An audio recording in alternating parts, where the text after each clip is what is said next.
आज हम बात करेंगे बेंजामिन डिज़रेली, जो कि इंग्लैंड के प्रधानमंत्री रहे थे, उनकी गृह नीति के विषय में। बेंजामिन डिज़रेली का जन्म इटली के एक यहूदी परिवार में हुआ था।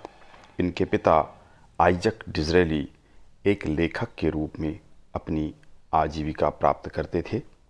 डिज़रेली ने घर पर ही शिक्षा प्राप्त की थी तथा एक लेखक के रूप में यह जाना गया था।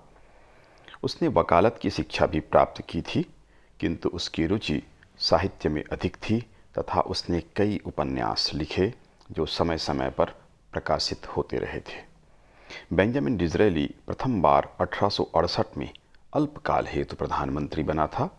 1874 से 1880 तक इसने अपने द्वितीय मंत्रिमंडल का निर्माण कर प्रधानमंत्री के रूप में कार्य संपादित किया था। यह टोरी दल का सदस्य था, किंतु इसके द्वारा तरुण इंग्लैंड दल का निर्माण किया गया था।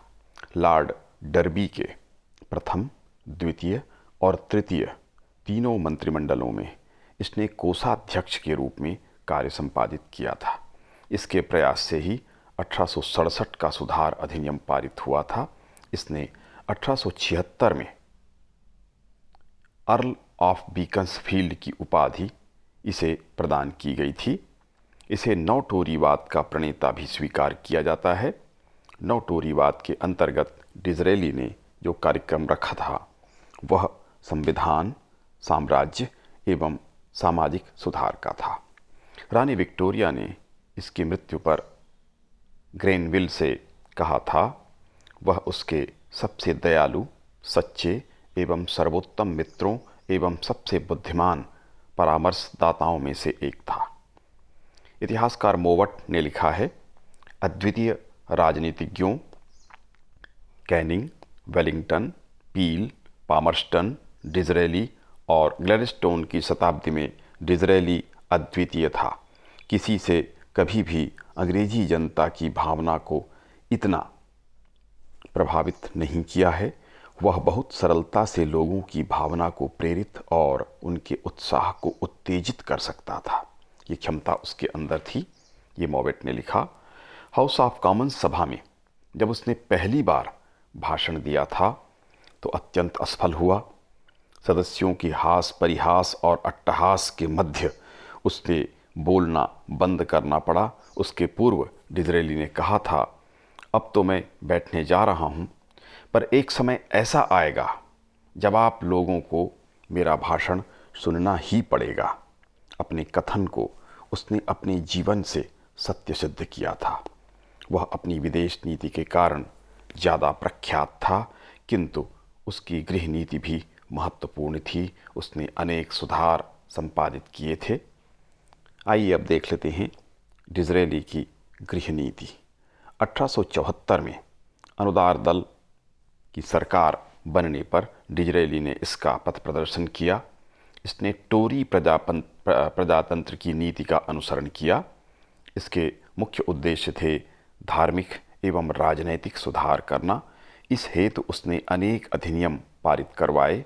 ज़्यादातर अधिनियम वैकल्पिक थे, क्योंकि डिज़रेली बल प्रयोग के स्थान पर समझौते की नीति पर अधिक भरोसा करता था।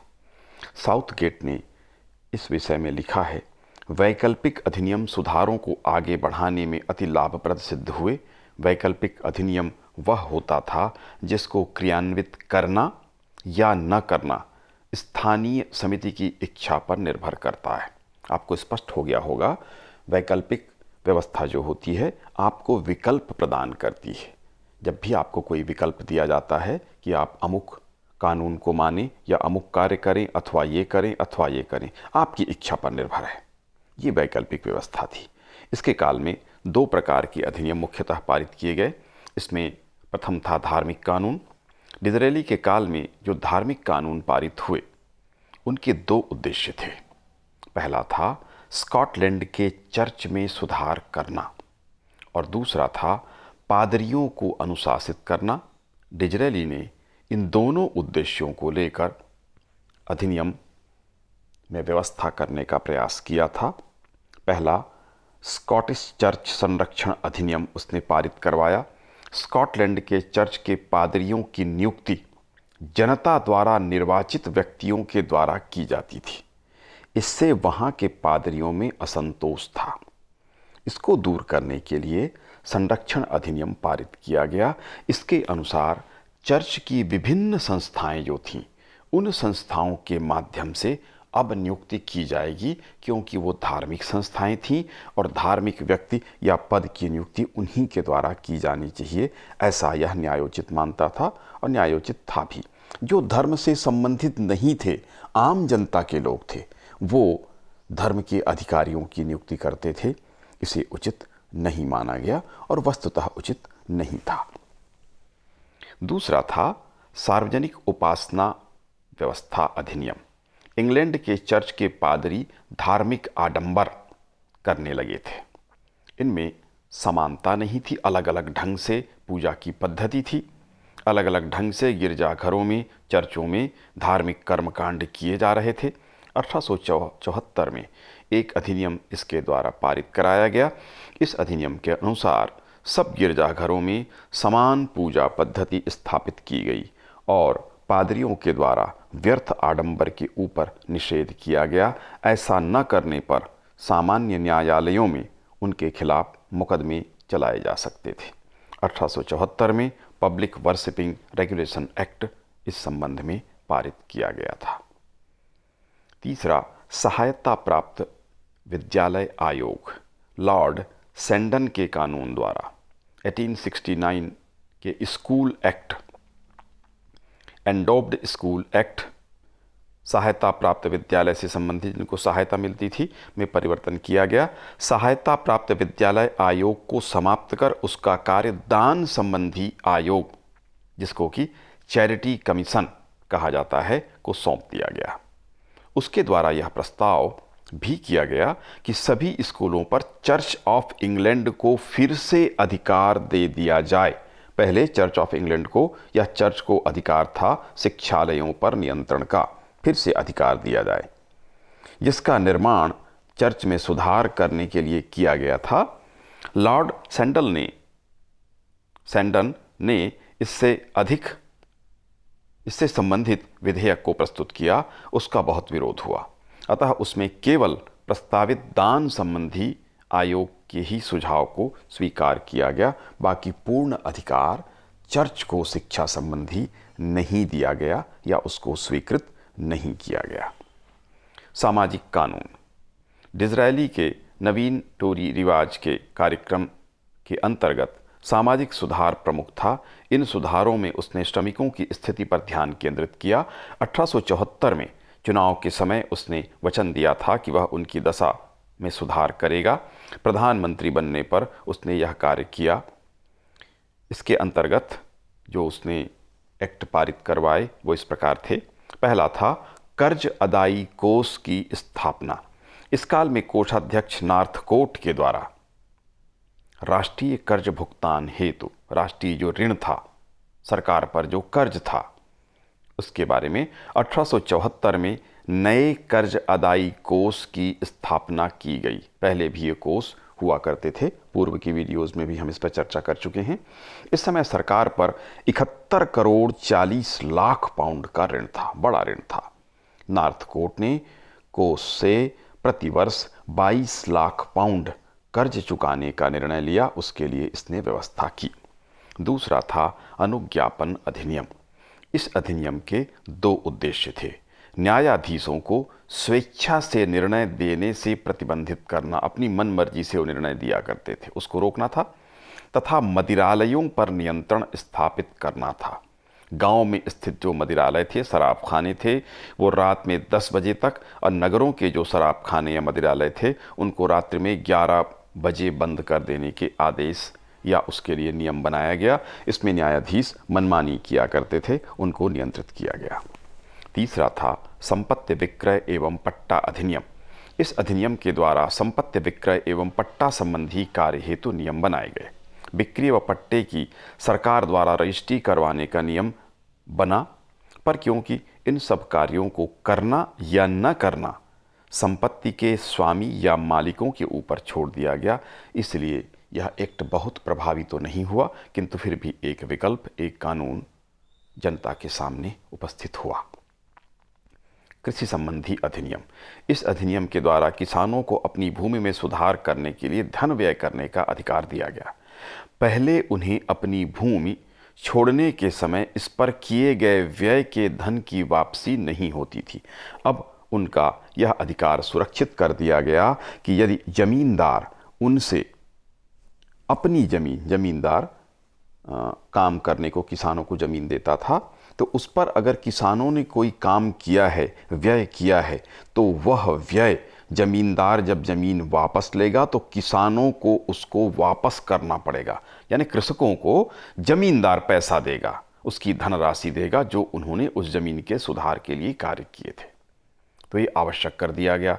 इससे कृषकों को प्रोत्साहन मिला, वो ज़मीन पर सुधार का कार्य करते थे और जमींदार जब उससे जमींदारों की ज़मीन किसानों से वापस लेता था तो उसके बदले में जो कार्य उसने किया था उसे धन देना होता था।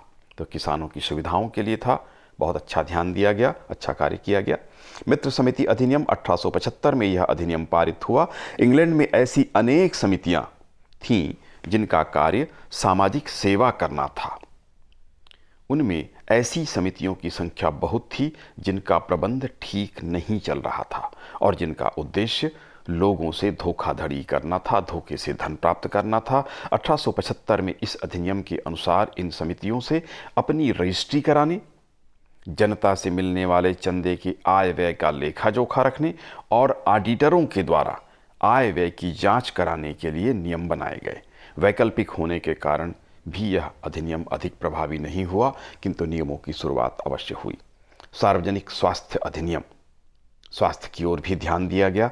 इस अधिनियम में डिज़रेली ने यह पास करवाया कि उसके गृह मंत्री रिचर्ड क्रॉस को इस अधिनियम का श्रेय दिया जाता है। उसके समय के उपन्यासों में टाइफस और हैजा आदि रोगों का बहुत भयावह चित्रण किया गया था। इन रोगों के कारण नगरों और गांवों में कभी कभी अधिक संख्या में लोगों की मृत्यु हो जाती थी।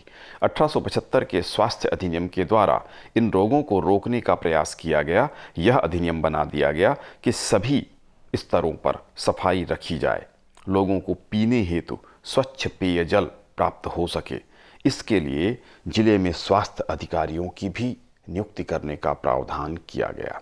इस तरह से सार्वजनिक स्वास्थ्य की ओर से स्वस्थ पेयजल के लिए भी ध्यान दिया गया। कानून पारित हुआ। श्रमजीवी निवास अधिनियम। इंग्लैंड में औद्योगिक क्रांति के फलस्वरूप बड़े नगरों का विकास हुआ, जहां पर जनसंख्या केंद्रित थी। इन व्यक्तियों के रहने के लिए घरों का निर्माण किया जाता था, जिसकी समुचित योजना नहीं होती थी। नगरों में गंदी बस्तियां थीं। इन गंदी बस्तियों में श्रमिकों एवं शिल्पकारों का निवास स्थान होता था। गंदगी में इनको जीवन जीना पड़ता था। स्लम्स थे, झुग्गी झोपड़ियों जैसी व्यवस्था थी। इसी तरह अनेक ऐसे परिवार थे जो मात्र एक कमरे में निवास करते थे। इस व्यवस्था में सुधार हेतु 1875 में यह अधिनियम पारित किया गया। जिन नगरों की जनसंख्या 25,000 से अधिक थी, ऐसे नगरों में कारपोरेशन को, जो स्थानीय संस्था होती थी, को खराब मकानों को गिराने और नए मकान बनाने हेतु अधिकृत किया गया। उसके स्थान पर नए मकानों के निर्माण कराने का अधिकार इनको प्राप्त हुआ। इस संबंध में मोवेट ने लिखा है कि इस एक्ट का उद्देश्य श्रमजीवियों के लिए अच्छे और छोटे मकानों की व्यवस्था करना था। अगला था मालिक एवं श्रमिक एक्ट। 1875 ईस्वी में पारित इस अधिनियम ने प्रथम सिद्धांत यह प्रतिपादित किया कि जो कार्य एक व्यक्ति के द्वारा कानूनी ढंग से किया जाता है, वह अनेक व्यक्तियों के द्वारा एक साथ किए जाने पर गैर कानूनी नहीं हो जाता। दूसरा कार्य जो इस एक्ट ने किया वह यह सिद्धांत स्थापित करना था कि जो हड़ताल करने वाले मजदूर जो होते थे, शांतिपूर्ण विधियों से दूसरे व्यक्तियों को अपना काम छोड़ने के लिए प्रेरित करते हैं या राजी करते हैं या मनाते हैं, समझाते हैं शांतिपूर्ण ढंग से, उन पर अपराधी होने का मुकदमा नहीं चलाया जा सकता। इस तरह अधिनियम ने मजदूरों को शांतिपूर्ण हड़ताल करने का अधिकार दे दिया, प्रचार करने का भी अधिकार दे दिया हड़ताल का। इससे व्यापारी संघों का भविष्य सुनिश्चित हो गया तथा मजदूर मालिकों के समक्ष अपनी मांगें शांतिपूर्वक रखने का अधिकार, हड़ताल करने का अधिकार उनको प्राप्त हुआ तथा हड़ताल के प्रचार भी ये कर सकते थे। शांतिपूर्वक ढंग से लोगों को शामिल कर सकते थे, मजदूरों को, श्रमिकों को सम्मिलित कर सकते थे। व्यापारी संघ एक्ट 1825 के अधिनियम ने व्यापारी संघों को कानूनी अधिकार प्रदान किया था। इस अधिनियम के अनुसार यह संघ शांतिपूर्ण विधियों से अपनी मांगों के लिए आग्रह कर सकते थे, पर यदि वह हड़ताल करते हैं तो उनका यह कार्य दंडनीय था। यह हम 1825 के नियम की बात कर रहे हैं। डिज़रायली ने यह अनुभव किया कि इस प्रतिबंध के कारण व्यापारिक संघों को वास्तविक लाभ नहीं प्राप्त हो पा रहा है, इसलिए उसने 1876 में एक नया अधिनियम पारित किया। इसके अनुसार श्रमिकों को अब हड़ताल करने की आज़ादी प्रदान की गई। श्रमिकों को इस अधिकार के कारण मिल के जो काम करने वाले श्रमिक थे उसके आंदोलन तीव्र गति से होने लगे। 25 वर्षों में व्यापारिक संघों की सदस्य संख्या 20 लाख तक पहुंच गई। तीव्रता से वृद्धि हुई क्योंकि अब उनको हड़ताल करने का अधिकार प्राप्त हो गया। अगला एक्ट था इनक्लोजर्स ऑफ कॉमन एक्ट या सामान्य भूमि घेराबंदी अधिनियम। यह अधिनियम 1876 में पारित हुआ। कुछ ग्रामों में ऐसी भूमि होती थी जिस पर सार्वजनिक अधिकार था, सब ग्रामवासियों का अधिकार होता था। हमारे यहाँ छत्तीसगढ़ में भी इस तरह के क्षेत्र होते हैं जिसको चरागन कहा जाता है। चरागाह के रूप में या अन्य कार्यों के लिए गांव में सार्वजनिक जगह होती है, सुरक्षित होती है। ऐसी ही व्यवस्था यहाँ पर की गई थी। तो ग्रामवासियों का समान अधिकार किसी भूमि पर होता था जिसका सार्वजनिक उपयोग होता था। इस अधिनियम के अनुसार उसको घेरने की आज्ञा दी गई। ऐसे आज्ञा देने का कारण यह था कि ग्रामों में जमींदारों के द्वारा उस भूमि पर अपना अधिकार कर लिया जाता था, अवैध अधिकार, इंक्रोचमेंट किया जाता था, जिससे ग्रामवासियों को स्वस्थ जीवन व्यतीत करने के लिए खुले हुए स्थान और स्वच्छ वायु का अभाव हो जाता था। इस एक्ट का उद्देश्य खुले हुए स्थानों को घेरने की सुविधा प्रदान करना नहीं, वरन समग्र रूप से समुदाय के हित के लिए सामान्य भूमि को खुले हुए स्थानों के रूप में सुरक्षित रखना था। सुरक्षित रखने के लिए उसको घेरने के लिए कहा गया ताकि जो उच्च वर्ग के लोग थे या जमींदार थे उस पर अधिकार न कर सकें और उसका सार्वजनिक उपयोग हो सके। व्यापारी जहाज अधिनियम। कुछ व्यापारियों के द्वारा अनुपातहीन मतलब ज़्यादा सामग्री जहाज़ों पर लाद ली जाती थी, जिससे वो जहाज समुद्र में डूब जाते थे और नाविक और जो यात्री होते थे, कार्य करने वाले होते थे, वो मरते थे। कुछ जहाज़ों की स्थिति समुद्र में चलने लायक ही नहीं थी, फिर भी उसको वो चलाते रहते थे। इसके लिए व्यवस्था की गई, वो दुर्घटनाग्रस्त हो जाते थे। सैमुअल प्लिम सॉल नामक कॉमन सभा का एक उदार दल का सदस्य था, जबकि इसकी पार्टी अनुदार दल की थी, लेकिन वह लगातार नाविकों के जीवन की रक्षा के लिए पिछले 25 वर्षों से निरंतर प्रयास कर रहा था। उस पर इसने ध्यान दिया, जबकि यह अनुदारवादी था, अनुदारवादी दल टोरी दल का था। इसके फलस्वरूप 1876 में व्यापारी जहाज अधिनियम या एक्ट पारित किया गया। इस एक्ट के द्वारा दो बातें तय की गई। पहला नियम यह था, इसके अनुसार व्यापार बोर्ड को खराब जहाज़ों को बंदरगाह पर ही रोक देने का अधिकार दिया गया। कोई जहाज खराब हो तो इसको बंदरगाह पर ही, पोर्ट पर रोक दिया जाता था। और दूसरे नियम के अनुसार सब जहाज़ों पर प्लिमसोल चिन्ह होना अनिवार्य कर दिया गया। इसका अर्थ ये था प्लिमसोल चिन्ह का कि जहाज के चारों ओर नाप कर एक रेखा खींच दी जाती थी, स्थायी रेखा।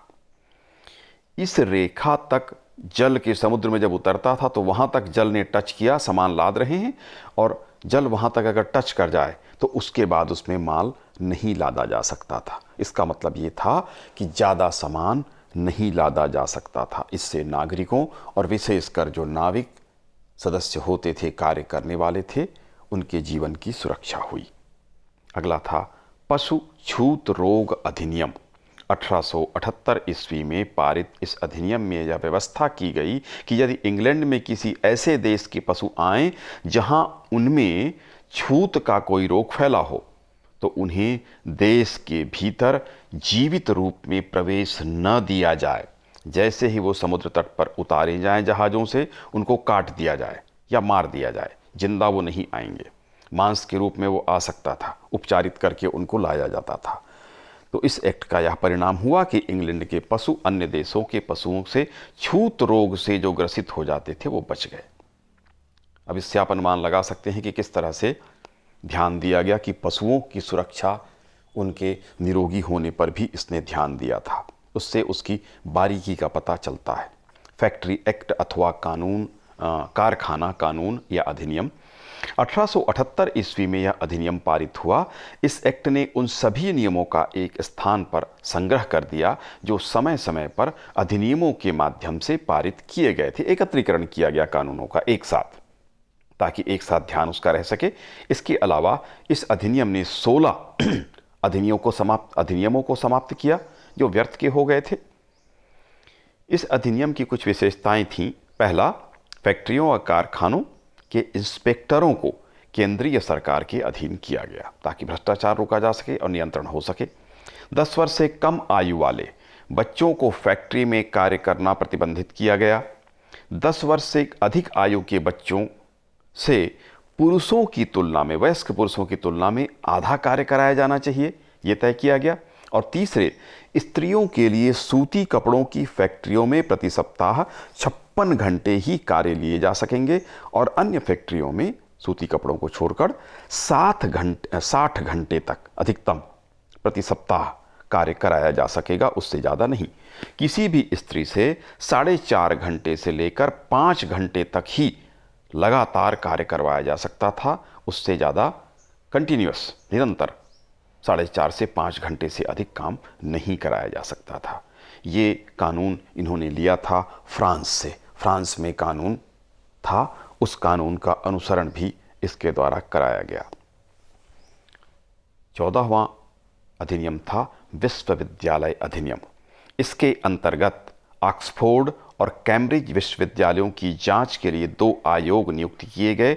उसके सुझाव के आधार पर 1878 में एक अधिनियम पारित किया गया। इसकी पहली धारा थी, विश्वविद्यालयों में व्यक्तियों को उनके संपूर्ण जीवन के लिए अभिसदस्य जो मेंबर होते थे न बनाया जाए, जीवन भर के लिए न बनाया जाए, तानाशाही करते थे। दूसरा, अभिसदस्यों को विवाह करने की आज्ञा दी जाए, नहीं तो वो भ्रष्टाचार फैलाते थे, व्यभिचार फैलाते थे। तीसरे, विश्वविद्यालयों को अपने महाविद्यालयों के व्यय के लिए कुछ अतिरिक्त कर लगाने का अधिकार दिया जाए। चौथे, विश्वविद्यालयों द्वारा कर से प्राप्त धन का कुछ भाग प्राकृतिक विज्ञान के शिक्षण और खोज कार्य के लिए प्रयोगशालाओं की स्थापना में व्यय किए जाने का अधिकार इनको दिया जाए। डिज़रेली ने अपने प्रधानमंत्रित्व काल में उपयुक्त अधिनियम को पारित कर सामाजिक अव्यवस्थाओं के अंत करने का प्रयास किया था। स्थायी भूमि के लीज और बेचने का कानून 1875 में ये पारित किया गया था। भूमि के बेचने और लीज पर दिए जाने की सुविधा प्रदान करने का प्रयास किया गया। षड्यंत्र और संपत्ति सुरक्षा कानून, conspiracy and protection of property act 1875, यह अधिनियम संपत्ति की सुरक्षा हेतु किए जाने वाले षड्यंत्रों से बचाव के लिए पारित किया गया था। ये सुधार इसने किए थे। इसके अलावे भी अन्य सुधार भी थे। व्यापक सुधार गृह नीति के क्षेत्र में डिज़रेली के द्वारा संपादित किए गए। अब देख लेते हैं डिज़रेली की गृह नीति का मूल्यांकन। महत्वपूर्ण आंतरिक सुधार उसने किए थे। उपरोक्तानुसार जो हमने विवरण दिया, डिज़रेली ने अनेक सुधार कार्य संपादित किए जो सामाजिक रूप से अत्यंत महत्वपूर्ण तथा आवश्यक थे, जिन पर किसी राजनीतिज्ञ का ध्यान नहीं गया था। उसके सुधार कृषकों, मजदूरों, व्यापारियों, स्त्रियों, बच्चों तथा उद्योगपतियों के लिए महत्वपूर्ण थे। न केवल इनके लिए बल्कि पशुओं के लिए भी महत्वपूर्ण थे। यद्यपि पशुओं को पता नहीं चला, किंतु लोगों को यह ज्ञात हुआ, और किस तरह से पशुओं को बीमारी से बचाने के लिए भी उसने अधिनियम पारित किए थे। धार्मिक सुधार भी उसके द्वारा किए गए। उसके नेतृत्व तथा प्रभाव के कारण अनुदार दल सफल होता रहा। यद्यपि कुछ विद्वानों के द्वारा उसके द्वारा किए गए सुधारों हेतु उसके गृह सचिव क्रॉस या कार्स को जिम्मेदार माना जाता है, तथा डिज़रेली को केवल यह श्रेय दिया जाता है कि संयोगवशात उस काल में वह प्रधानमंत्री था, किंतु फिर भी प्रधानमंत्री के रूप में उसकी स्वीकृति भी महत्वपूर्ण थी। कुछ अधिनियमों में कानून को मानने अथवा न मानने हेतु वैकल्पिक प्रावधान किए गए थे। कुछ इतिहासकार इसकी आलोचना करते हैं कि इसके कारण कानून को लागू करने में बाधा उपस्थित हुई और लोगों ने सुविधानुसार कानून को मानना या न मानना सुनिश्चित कर लिया। किंतु यह अवश्य था कि इस तरह के कानून उसने बनाए, लोगों का ध्यान इस ओर आकृष्ट हुआ। आगे चलकर ये सारे कानून स्वीकृत हैं। आज हम अपने देश में भी इस तरह के कानून देखते हैं। साउथगेट के अनुसार डिज़रेली के 6 वर्ष के प्रधानमंत्रित्व काल में अनेक लाभप्रद अधिनियम पारित किए गए थे, जिनमें से अनेक वैकल्पिक प्रकार के थे। इतिहासकार टाउट ने लिखा है कि डिज़रेली की नीति उग्र परिवर्तनों की न होकर निरंतर और व्यवहारिक सुधारों एवं उत्तम प्रशासन की थी। उसने अनेक लाभप्रद नियम पारित किए। उसके अनेक सुधार अनिवार्य न होकर वैकल्पिक थे, अतः वे पूर्ण रूप से संतोषजनक नहीं थे। यद्यपि उन्होंने कभी कभी उस दिशा में भी जनमत को अधिक शक्तिशाली नियमों के लिए तैयार किया था। महत्वपूर्ण इनके विचार। अलेक्जेंडर मैकडोनाल्ड ने लिखा, जितना उदारवादियों ने 50 वर्षों में किया था, उससे कहीं अधिक अनुदारवादियों ने श्रमिकों के लिए 5 वर्षों में कर दिया था। तो ये प्रधानमंत्री बेंजामिन डिज़रेली का मूल्यांकन था।